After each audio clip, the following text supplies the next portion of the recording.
I see nothing but unwarranted sprawl.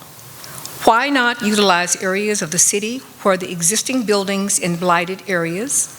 Why not revitalize the areas? Commercial buildings are one example. How would you answer that? Yes, I've always had the thought that some of the commercial buildings that are sitting empty would be great places to go in and be renovated into apartments. You know, we have a perfect example downtown, the building at the corner of Elm and Market, where they built, apartments above. It used to be a bank. And they built apartments, and it's very popular. So, we have a lot of empty shell buildings. And, of course, that would take rezoning. That would take a lot of work. That would take infrastructure, making sure that everything could be there. But I've always thought that way.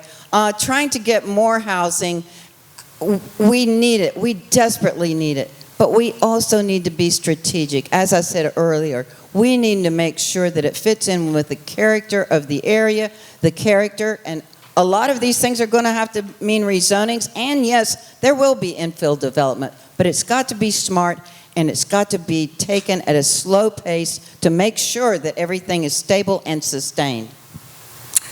Mr. Perkins, I see nothing but unwarranted sprawl. Why not utilize areas of the city where the existing buildings in blighted areas? Why not revitalize these areas? Commercial buildings are one example. Thank you.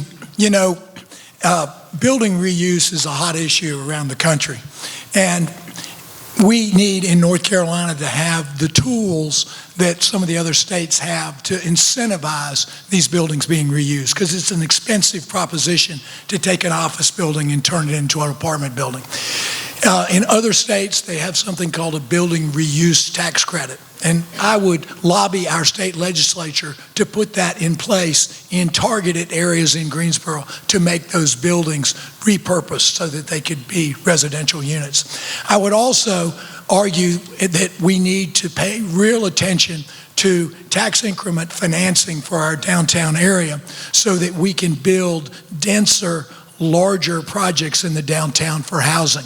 Right now, the city will cooperate with the TIF financing, but so far we haven't had the cooperation out of Guilford County, and I would try to work with the county so that that could happen.